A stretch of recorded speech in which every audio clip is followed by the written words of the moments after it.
Giving as well as receiving negative feedback is uncomfortable for most of us. That is why we try to avoid such conversations as much as possible. We think that our honest feedback might create an incident and, as a result, ruin the relationship. Whether we like it or not, every leader has to deliver tough feedback. It might come as a surprise, but most employees would actually appreciate negative feedback when it is constructive, and the lack of it might even demotivate them. These are 4 golden rules that work with negative feedback. First, the longer you beat about the bush, the worse the implications are. Second, any feedback, positive or negative, is a powerful tool of improving performance. By not being honest with others, you don't give them a chance to become better, to make more money, to get promoted, and so on and so forth. Third, whether your feedback is negative or not is a matter of perception. It might be uncomfortable for you, but you can make it comfortable for your employees. And the fourth, the feedback you deliver should be based on genuine respect and willingness to help. So, let's see how to deliver negative feedback that is constructive and motivating. Step 1. Create the right environment. Find a private place. Try to be friendly and calm. Don't let the tension build up, but at the same time, avoid being overly positive. Instead of saying, "Ivanov, I'm waiting for you in my office now," say something like, "I'd like to talk to you. Can you spare a few minutes?" Step 2. Let them know the context. In 90% of cases, otherwise, constructive feedback is treated as negative just because your employees see the situation from a completely different perspective. Instead of cutting to the chase with, "You should cut down on spending company's resources," provide your employees with more context by saying, "Last time we discussed that our major priority now is wise spending, remember that? We even had to make several employees redundant last month, and this is exactly what I want to talk to you about." Step 3. Be specific.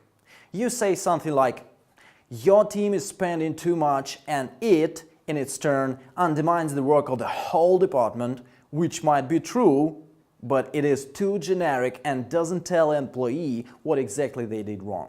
Give facts instead, like in the following example. "Last month, your team exceeded the budget by 7%, and even though others managed to stay within their limits, we still ended up spending more than allocated." Step 4.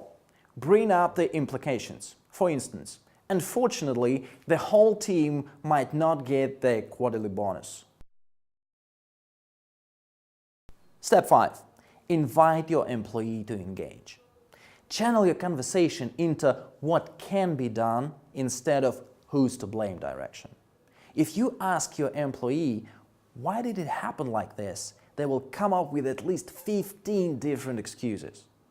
However, if you ask what can be done to avoid similar situation in the future, it will be much easier for them to acknowledge the mistake and try to find possible solutions. The way your employees react shows how well they understand and accept the feedback you deliver. If the employee keeps being defensive, try push even harder and make your opinion very clear. "I perfectly understand the situation you were in, but the rest of the team were in similar conditions, and still they managed to keep their budget under control. So, what happened?" Step 6. Suggest control through help. For example, you might say, "Don't you mind if we have a look at your budget plan for the following months together? I might have some insights." Step 7. Show the positive outcome you want for your employees. For instance, you may say, "You've been doing a pretty good job, and I was thinking of recommending you for a management position next time the vacancy opens up. I would like you to keep your work up to a high standard." And finally, step 8. Change the subject of the conversation. I know from first-hand experience that tough feedback might have a negative impact on employees' motivation. So, after you have delivered feedback and agreed on resolution, move on with the job. Don't have a grudge against your employee just because they made a mistake. One of the ways of putting it is, let's try to resolve the issue as soon as possible, and I'm sure we won't come back to it. Any plans for the evening? Follow these 8 steps and negative feedback will become a gift your employees will appreciate. Let's have another look at all the steps. First, create the right environment. Second, let them know the context. Third, be specific. Fourth, bring up implications. Number 5, invite to engage. Sixth step, suggest control through help. 7, show the desirable positive outcome. And 8, change the subject. Good luck.